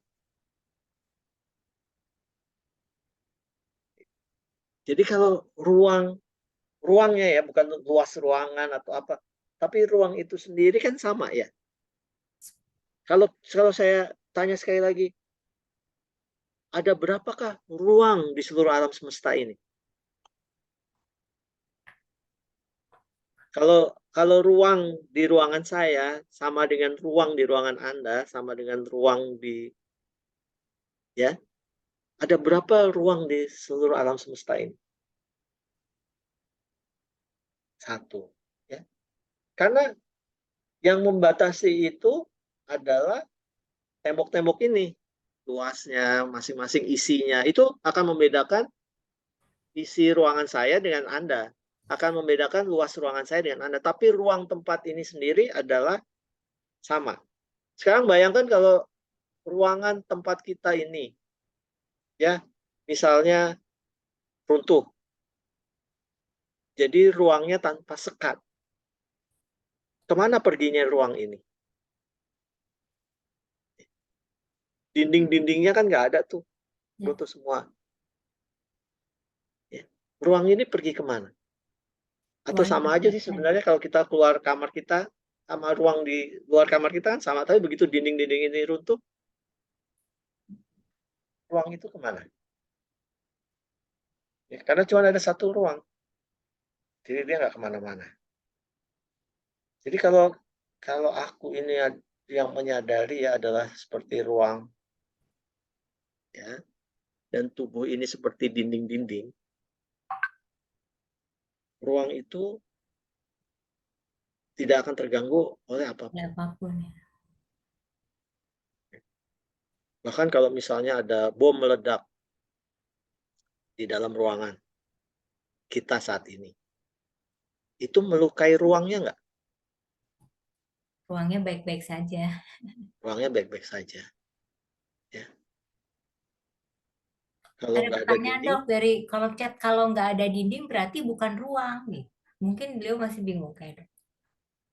jadi kalau kita Bu ini keluar dari rumahnya, ke halaman ini kan nggak ada ruang, nggak ada dinding ya. Bu ini ada di ruang nggak? Di suatu ruang bumi yang menjadi satu dengan ruang alam semesta. Jadi ruang itu tidak tidak tidak apa namanya, tidak tergantung sama ruangan. Iya. Tapi ruangan butuh ruang. Iya. Mungkin memang kita rancu sama ruangan ya dok. Ruang dan ruang Ya. itu yang berbeda. Mungkin bahasa Inggris space, Space. orang mungkin lebih paham ya. Space. Ya, space. Saya ngomong space. Ya. Space itu tidak Terikat oleh apapun ya. Dia terikat ada oleh apapun. aja. Iya. Karena dia di seluruh alam semesta ini ada Space-nya. ruangan atau apa, chamber atau rumah itu membutuhkan ruang. Iya. Kamar gitu ya mungkin. Kamar itu membutuhkan ruang. Ya. Dan kalau misalnya ada sesuatu, misalnya di ruangan ini ada orang marah-marah, gitu ya, space-nya terganggu apa enggak? Kan space-nya kan biasa-biasa aja ya. Terus dia pergi. Jadi ruang atau space atau aku ini itu nggak bisa terluka oleh apapun. Itu yang namanya kita aware. Awareness itu seperti itu. Nah, kalau kita sudah mencapai, ya latihannya mungkin panjang ya. Iya. Space itu lebih cocoknya ruang kosong. Iya sih. Memang iya. Kalau ruangan kita kosongin, isinya kan space. Iya. Tapi pun ada isinya, kan space-nya juga ada. Iya. Kalau tanpa space kan kita nggak bisa memasukkan entah itu kursi, entah itu TV, gitu ya. Iya. Nah, Kalau itu udah nggak ada meditasi. space, nggak ada barang yang bisa dimasukin lagi kan? Ya. Space-nya udah penuh. Kita butuh space. Iya. Itu makanya meditasi itu sebenarnya mengeluarkan benda-benda yang ada di dalam ruangan. Jadi kan lebih yang nggak perlu ya, lebih lega, lebih enteng ya, lebih longgar ya, ya betul. lebih longgar, space-nya lebih luas, lebih ringan, ya. Yes, betul. Oke, mudah-mudahan saya bisa menyampaikan apa yang saya sampaikan. Mudah-mudahan sudah Mudah-mudahan tidak teman-teman takut paham lagi dengan kematian gitu dok, maksudnya dok. ya. Mudah-mudahan bisa berdamai dengan kematian. Mudah-mudahan sudah bisa berdamai dengan kematian. Dan ketakutan-ketakutan lainnya. Dan seluruh ketakutan lainnya. Kalaupun masih takut itu wajar. Anda latihan nafas 6-6. Latihan aja terus. Untuk segala sesuatu. Dok, gitu. Ini saya izin ya dok membacakan tadi chat kakak-kakak yang ada di kolom komen, apa sih ketakutan-ketakutan mereka terkait diagnosa kanker. Nah, sebagian besar setelah saya rangkum itu nggak jauh-jauh dari metastasis, kekambuhan, terus efek pengobatan, menyusahkan keluarga atau orang lain. Nah, itu aja sih dok. Nggak bisa menjalankan perannya sebagai istri atau ibu atau apa. Nah, itu sebetulnya semua ketakutan-ketakutan itu underlying problems-nya jangan-jangan kematian itu tadi ya dok ya? Iya, itu underlying problemnya kematian Takut itu sendiri. akan kematian. Iya, karena meninggalkan keluarga takut mati. Metastasis ujung-ujungnya kematian juga. Jadi krusial banget untuk bisa berdamai sama kematian. Cuma mungkin dari pengalaman dari teman-teman di grup yang sudah berlatih ini, Dok, kan saya juga memantau. Jadi awal-awal semangat tuh, Dok. Semangat, semangat. Makin ke ujung makin separohnya hilang. Jadi harus berkali-kali di-refresh. Saya melihat sih memang mungkin banyak orang yang akan memandang sepele gitu. Aduh, apaan sih gini doang, emang ngaruh, emang bisa bikin ada perubahan gitu. Tapi tadi dokter udah jelasin ya, bahwa sepowerful itu sebetulnya dok ya, nafas itu ya dok. Iya, Semua napas latihan-latihan. napas 6-6 sangat powerful. Karena memberi jeda, kalau buat saya itu memberi jeda terhadap emosi, terhadap pikiran.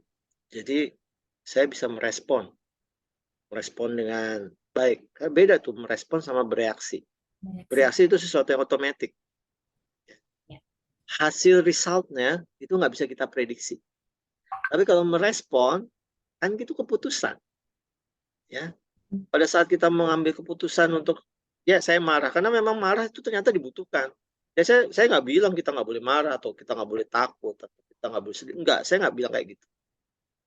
Karena manusiawi sekali. Yang saya bilang adalah itu jangan berlebihan, jangan mengontrol hidup kita. Karena begitu kita terbelenggu oleh ketakutan, itu sistem imun kita turun. Dia akan turun. Dia langsung atur. Apapun alasannya. Mungkin alasannya yang tadi dibilang ya, tapi underlying disease-nya itu kematian. Karena saya pernah ngalamin sendiri, udah kemana-mana.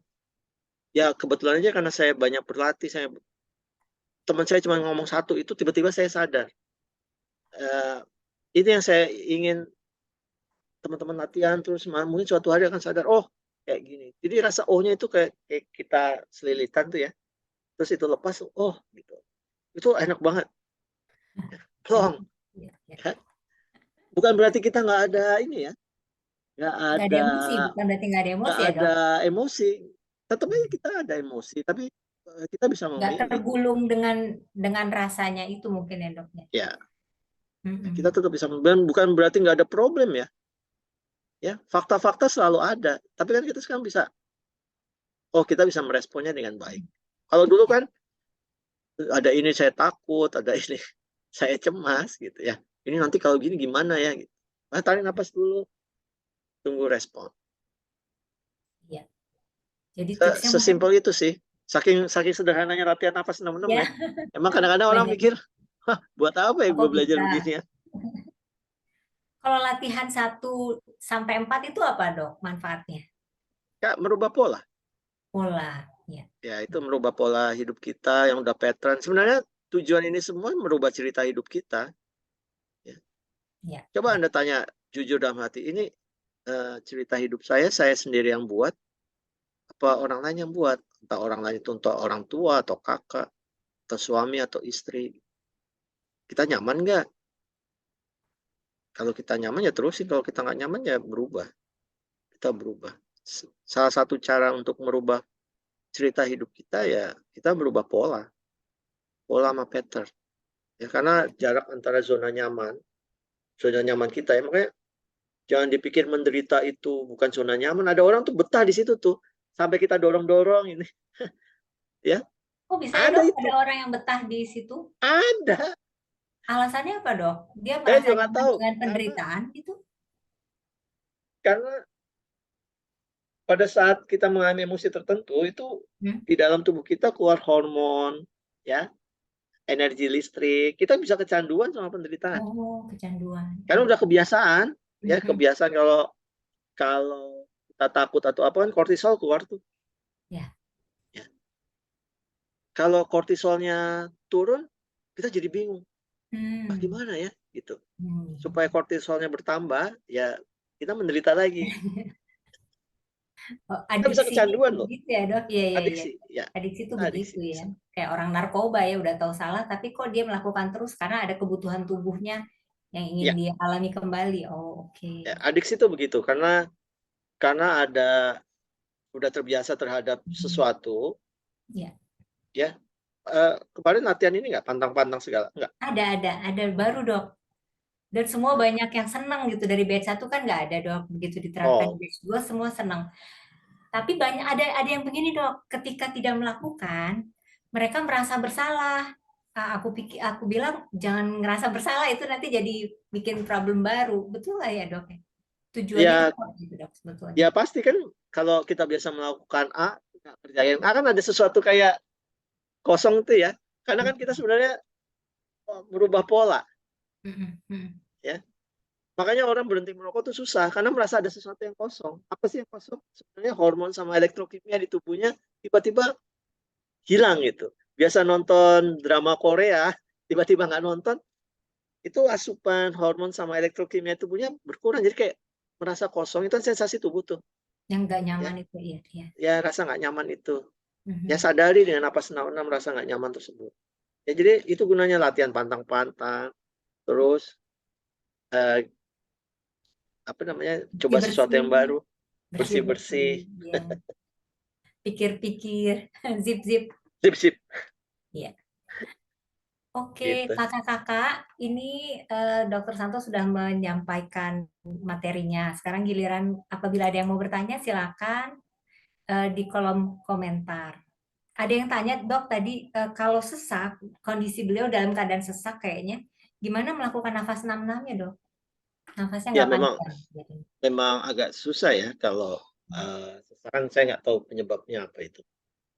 Tapi coba berlatih. Misalnya masih belum kuat untuk 6-6, coba 3-3. 3. Tapi yang jelas gunakan perut.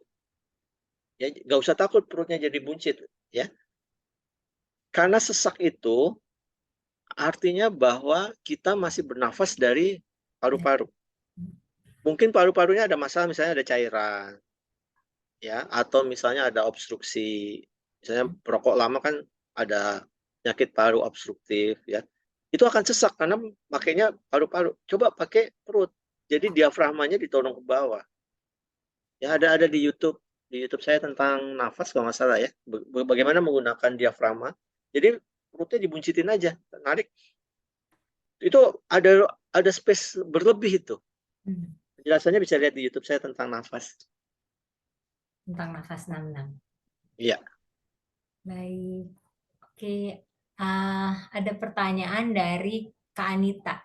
Ada orang, mana nih? Oh, bukan. Ya, Kak Anita. Kalau jadi tempat curhat, yang mumet, dok. Jadi beliau jadi tempat curhat gitu. Kalau terpaksa, sip-sip aja terus sip-sip. Itu kan itu ikut latihan teh rami Nggak kan? tahu. Oh, nggak tahu ya. Nggak Waduh. hafal, dok. Nggak hafal. Kalau bisa, jangan jadi tempat orang lain buang sampah. Ya, hindari itu. Kecuali memang profesi kita sebagai psikolog. Psikolog aja tuh kalau dengerin itu lama-lama capek juga loh. Teman saya ada tuh. Saya lelah lah karena pada saat mencurahkan itu kan kita open terima, ya itu kan akan langsung jadi masuk dalam sistem kita mendengarkan itu kan akan ada interaksi biokimia tubuh kita sama dia, itu akan mempengaruhi, apalagi kalau kita saat ini lagi butuh healing, ya belum lagi kita mikirin jawabannya, belum emosi kita yang keluar dengan ceritanya. Kalau bisa sih kalau sedang dalam proses penyembuhan, hindari untuk mendengarkan cerita dan hindari untuk mengulang cerita kita.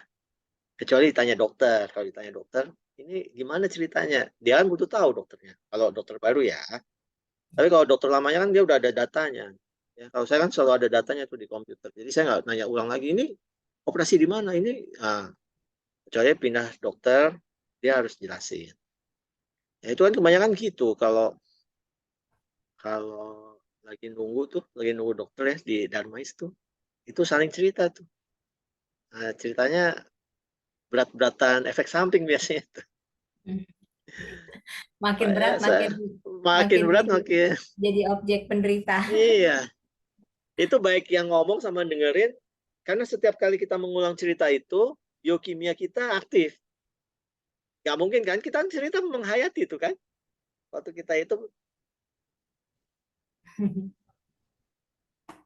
jus buah, kalau bisa buahnya aja, jangan di jus. Atau ya nggak perlu ditambah apa-apa. Nggak perlu tambah gula lagi. Iya. Dari Kak Dewi dok, kadang ketika mulai hal yang baru, misalnya obat oral diganti, jadi takut lagi nih dok, pikir efek sampingnya. Jadi googling sana sini, normal nggak dok kalau begitu? Nah itu tadi, saya kan dokter ngasih terapi, udah pasti kan berdasarkan yang terbaik Temuannya buat ya. ibu. Ya, makanya tadi saya bilang, biarkan dokter fokus sama pengobatan, ibu fokus sama penyembuhan. Ya, nggak usah lagi googling. Ya. Kalau nggak percaya sama dokternya, second opinion cari dokter lain, kan gampang. Ya nggak? Betul. Masalahnya kalau googling, itu kan lihat efek samping pasti kan. Efek samping itu kan banyak tuh biasanya. Kan belum tentu kejadian juga. Tapi karena kita baca, Iya betul. Jadi tersugesti ya dok? jadi tersugesti Iya, jatuhnya. betul. Terus tubuh kita mencari Penyesuaian dengan yang penyesuaian. dibaca. Ya nggak? Iya benar. Oh Nah iya, itu yang bahaya. iya nih, bener nih gitu ya. Betul. Jadi Oke. teman-teman fokus sama penyembuhan. Nggak ada dokter yang niatnya nyelakain sih, nggak ada. Bukan karena saya dokter ya. Cuman nggak ada niat kita untuk ini celaka. Biasanya kalau di Darmas malah ada timja tuh. Kita ngobrolin serius dari berbagai disiplin ilmu. Ya ini mau kasih ini. Boleh baca, tapi tujuannya sebenarnya untuk pengetahuan kan. Kan sekarang jatuhnya baca tuh jadi bikin kita takut. Makanya karena saya sudah terbiasa, biarkan dokternya fokus. Itu kan untuk urusan dokter. Dokter belajar dan dibayar untuk bertanggung jawab terhadap terapi yang diberikan. Ya, itu tugas dan tanggung jawab dokter. Tugas dan tanggung jawab teman-teman sekalian adalah sembuh. Itu di luar kuasa kita. Saya nggak bisa apa-apa itu. Yang saya bisa lakukan ya ini sekarang saya jelaskan tentang penyembuhan, tentang pengobatan, tentang nafas 66. Harapannya supaya teman-teman bisa. Ya. Dan ini bukan cuma buat healing aja, buat macam-macam ya. Buat belajar, buat apapun yang kita takut. Oh, kenapa takut ya? Napas. Ambil jeda sedikit. Ya, latihan napas 6 penting. Sederhana tapi sangat-sangat penting. Saking sederhananya suka dilupakan. Ini ada pertanyaan lagi dok dari Ya, Kak Tuti. Saya ingin melupakan cerita kenapa saya kena kanker, tapi sering ada teman keluarga yang ingin tahu dan tanya awal mulanya gimana dan sebagainya. sebaiknya sih ceritakan saja bahwa saat ini saya sedang proses healing dan tidak usah diceritakan itu dari awal. Ya, karena setiap kita cerita dari awal, itu akan membangkitkan memori semua biokimia tubuh, jadi muncul lagi. Ya. Saat ini saya sedang healing, saya belajar ini, kata Dokter Santo, sebaiknya nggak usah cerita. Gitu. Ya. Iya. Oke, Kak Tuti. Pertanyaan selanjutnya dari Kak Rohayati. Bagaimana kalau cerita kita ini untuk menyemangati seseorang yang baru divonis kanker? Ceritain ini aja nanti ya. Latihan-latihan Eh, ini. Iya. latihan. Nanti ikutin aja itu IG-nya Teh Rahmi. Teh Rahmi ini luar biasa ini. Oke, ini ada pertanyaan lagi, Dok. Untuk kondisi tubuh yang sehat, berapa maksimal kita boleh minum yang manis? Berapa sendok gula sehari? Waduh. Oke, saya pakai itu berarti pakai panduan WHO ya. WHO nih, Organisasi Kesehatan Dunia itu mengizinkan kita dalam sehari makan gula 25 gram. Tahu nggak 25 gram? Kalau kita misalnya ke coffee shop ya, kan suka dikasih gula dalam saset ya, Oh iya. yang panjang. Iya. Satu saset itu 8 gram. Hmm. Jadi cuma boleh 3 saset itu. Iya. Saya nggak tahu kalau pakai sendok berapa. Tapi sehari itu 25 gram WHO. gitu Kak Lucia. Lebih bagusnya lagi sih dipantang ya dok kalau pasien kanker. Lebih bagus. Sehat juga kalau bisa Nggak sih pasir. Mhm. nggak usah makan manis ya. Kecuali dari yang alami ya dok, kayak buah gitu-gitu ya dok ya. Iya, kan udah ada nasi. Kan saya nggak mantang nasi. Ya, ada Ya, itu gula ada juga. nasi, ada buah itu udah manis. Iya. Baik, dokter. Ini saya mungkin mau menggarisbawahi aja bahwa dari paparan dokter tadi bahwa biarkan dokter fokus pada pengobatan, kita pasien fokus pada penyembuhan. Nah, penyembuhan itu terkait perubahan gaya hidup berarti ya dok ya. Kita membenahi gaya hidup kita gitu kan berarti ya dok. Merubah Perubahan gaya cerita hidup. hidup kita. Cerita hidup. Oh, oke. Ya, ya, ya. Jadi bukan cuma pertanyaannya selalu ini ya, pantangan makannya apa dok? Padahal kan Bukan cuma yang makanan harusnya ya. dipandang bukan cuma makanan, tapi sifat. Masih Sifat, marah-marah nggak? karakter, iya betul. Karakter, dengan siapa bergaul, buku apa yang dibaca, latihan napas Hmm. atau enggak. Kan itu merubah. Jadi bukan cuma pantangan makanan. Karena yang paling gampang mantang makanan. Iya. Ya. Jadi Iya. bukan cuma pantang makanan, tapi cerita hidup kita juga harus berubah. Iya, iya, iya, iya. Tapi kalau karakter atau sifat tuh kadang sulit ya dok, karena udah nempel gitu kan dok. Misalnya Ya. suka marah-marah atau suka apa negatif thinking kayak gitu-gitu kan susah. Nah, gimana merubahnya nafas 66 gitu ya dok? Ya, Simpelnya. ya, sesimpel itu sih. Napas 66. Baik. Ini masih ada beberapa pertanyaan, masih ada waktu dok? 3 lagi deh boleh. 3 lagi ya. Oke, Ya. dari Kak Lulu, dalam proses healing apa ada dampak buruk kalau kita sering mengingat-ingat masa sakit? Apakah tujuannya agar lebih bersyukur? Tadi kayak Mana udah kalau dijelaskan ya dok ya. kita mengingat-ingat, jadi sekali lagi teman-teman semua ya, setiap kali kita mengingat sesuatu, itu tubuh kita bereaksi apapun yang diingat. Ya, itu sebabnya ada pelajaran bersyukur, gratitude. Akan beda sekali kalau kita bersyukur sama mengingat saat kita sakit. Karena respon biokimia di dalam tubuh kita itu berbeda. Jadi ingat teman-teman, ini penting banget. Setiap kali kita cerita suatu drama, itu sama dengan menyetel ulang lagi sistem biokimia di dalam tubuh kita. Itulah gunanya kita memaafkan. I'm sorry. Karena kita minta maaf sama tubuh kita. Please forgive me. I love you. Thank you. Kita berusaha lepas itu semua. Karena kita ingat loh, kita itu manusia biokimia elektro. Ada hormon segala. Nggak kelihatan memang. Ceritanya mungkin cerita sederhana. Tapi kalau sesuatu yang kita mulai penderitaan, tubuh kita akan ngulang lagi. Ini nggak mungkin kita cerita tubuh kita nggak ngikutin. Reaksi ya, merespon pasti tubuh kita. Merespon ya. Meskipun ini kalau kata Kak Lulu, tujuannya dia mengingat-ingat masa sakitnya supaya lebih bersyukur gitu dok. Lebih baik mencari segala sesuatu sekarang. Misalnya besok pagi masih bangun, kita masih Iya. bangun. Saya bersyukur masih bangun. Terus masih makan. Oh, saya bersyukur masih makan. Saya begitu loh. Ya karena ada jutaan orang mungkin hari ini nggak bisa makan. Yang mesti susah payah cari. Itu bersyukur yang kecil-kecil aja. Baik bersyukur di masa sekarang, yang sekarang ini ya dok ya, dibanding ingat Iya. dulu. Bersyukur. Misalnya, ini kok rumah berantakan. Oh, bersyukur masih ada orang di rumah ini. Kalau nggak ada orang di rumah ini kan, wah sepi juga ya gitu. Syukuri setiap hal-hal kecil. Kalau cari syukur yang besar, misalnya saya bersyukur dapat rumah.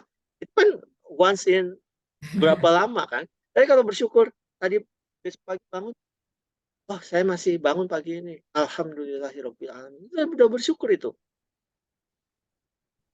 Iya. Yang sederhana itu. Ada uang di jalan, Rp50. Bersyukur. Oh, alhamdulillah. Karena di mata awareness, nggak ada bedanya Rp50 dengan 50 miliar. Kalau kita tidak bisa bersyukur dengan Rp50, kita juga nggak akan bisa bersyukur sama 50 miliar. Oke, mudah-mudahan jelas ya Kak Lulu. Dari Kak Candy, gimana supaya terhindar tidak menyerap energi negatif dari orang dekat kita yang temperamental sekaligus paranoid? Yang paling gampang jawabannya ya jangan Lepas nggak? deket-deket. Oh, yang Itu deket. itu paling gampang ya. Masalahnya orang dekat kita. Iya, Nggak bisa lari kayaknya. napas. Latihan napas. Ada latihan kalau saya ada meditasi cinta tuh. Kita membayangkan cinta terus kita luaskan. Kalau nggak salah ada di YouTube juga tuh. Iya, ada. Cari di YouTube saya itu channelnya DR Rahmat Santoso, RACHMAT, RACH. DR Rahmat Santoso, cari aja di YouTube. Ya. Sebentar. Pertanyaan berikutnya, Dok. Ada cara mengosongkan ruang mental kita cukupkah dengan nafas 6-6 saja? Oh, latihannya banyak sih itu ya. Kamu mengosongkan Tapi ruang udah mental. cukupkah dengan itu saja? Apakah cukup, Dok? Udah cukup powerful gitu? Sangat. Nah, udah cukup simple. Jadi carinya yang simple aja, nggak usah cari yang ribet. Pakai yang simple berhasil. Oke, kayaknya sudah cukup, Dokter. Oke. Sebelum kita tutup, Dokter ada yang mau ditambahkan sebagai penutup, Dok? Ya, saya sangat mengharapkan bahwa Zoom kita malam ini bisa memberikan sedikit insight ya. Jangan percaya apa yang saya omongkan, karena saya nggak minta Anda percaya atau tidak percaya sama saya. Tapi dikerjakan latihan-latihannya, terutama latihan napas. Latihan napas. Kalau Anda cuma dari satu hal hari ini dapat, itu latihan napas namanya. Dan kalau kita mau berubah, kalau saat ini hidup kita tidak nyaman, yang paling jelas adalah kita harus merubah cerita hidup kita. Cara paling mudahnya, rubah pola kita. Kenali pola-pola kita yang saat ini tidak, yang unfaedah. Tidak Kita bermanfaat. Ya. tidak bermanfaat. Kita bikin pola baru. Ya. Iya, Semudah betul. itu. Kadang-kadang cerita hidup kita itu menghipnotis kita. Ya, kalau misalnya sekarang orang nggak biasa bisnis terus suruh bisnis, masa bisnis gitu? Karena di dalam cerita hidupnya nggak ada itu yang namanya bisnis. Jadi kalau disuruh bisnis ya dia langsung tegang, langsung menolak ya. Kalau kita menolak terhadap sesuatu itu karena di dalam cerita kita sesuatu itu nggak ada.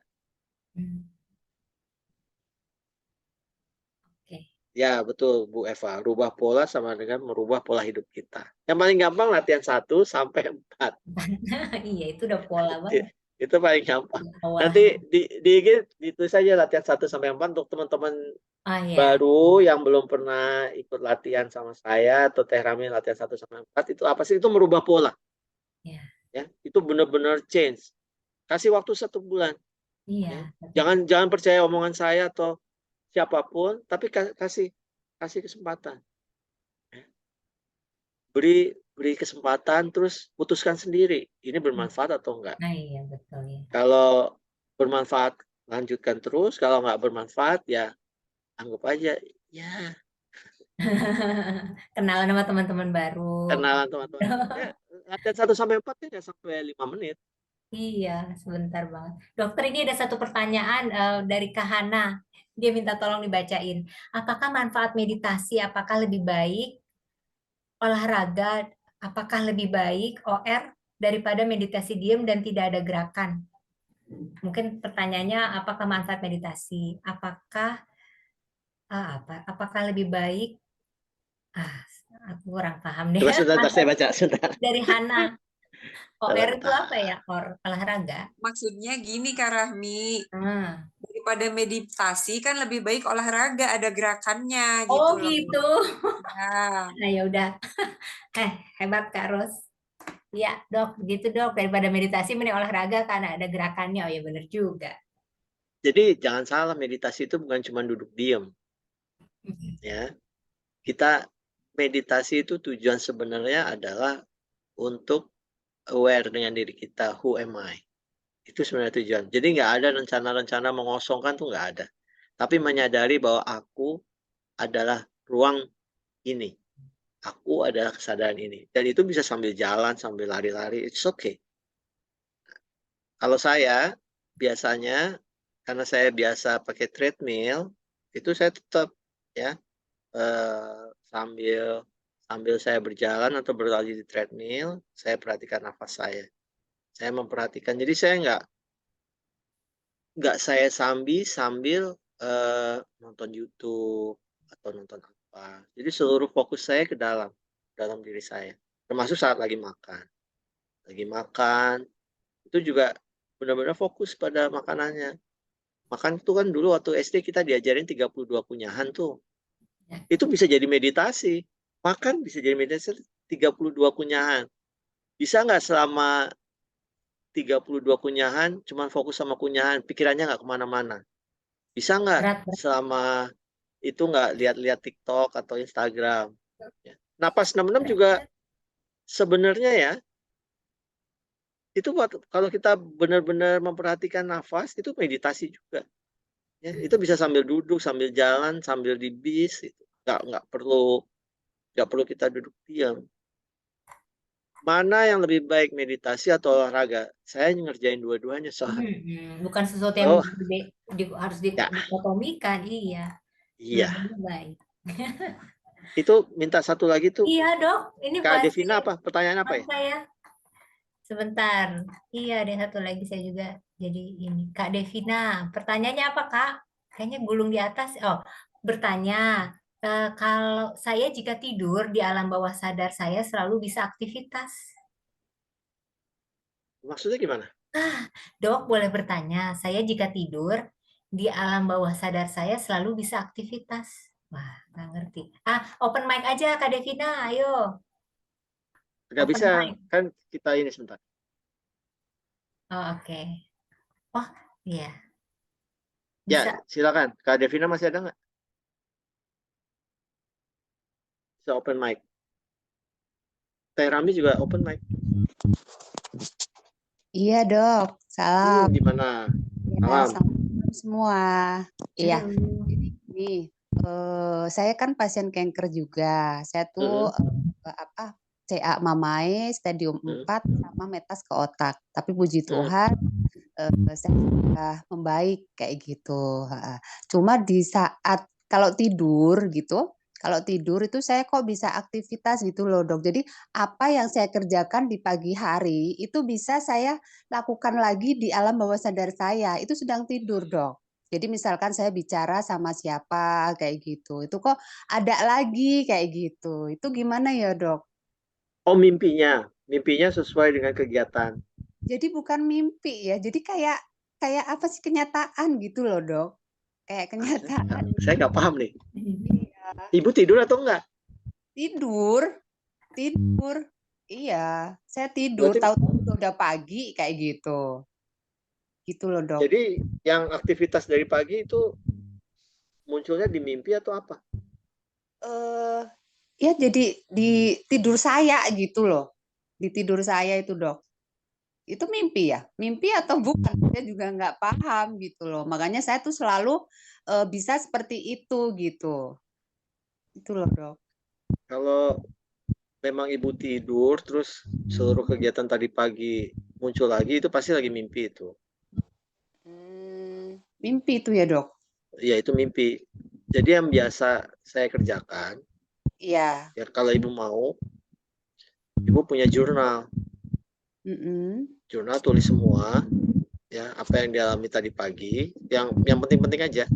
Iya. Gitu ya kan, udah dari pagi sampai malam tuh.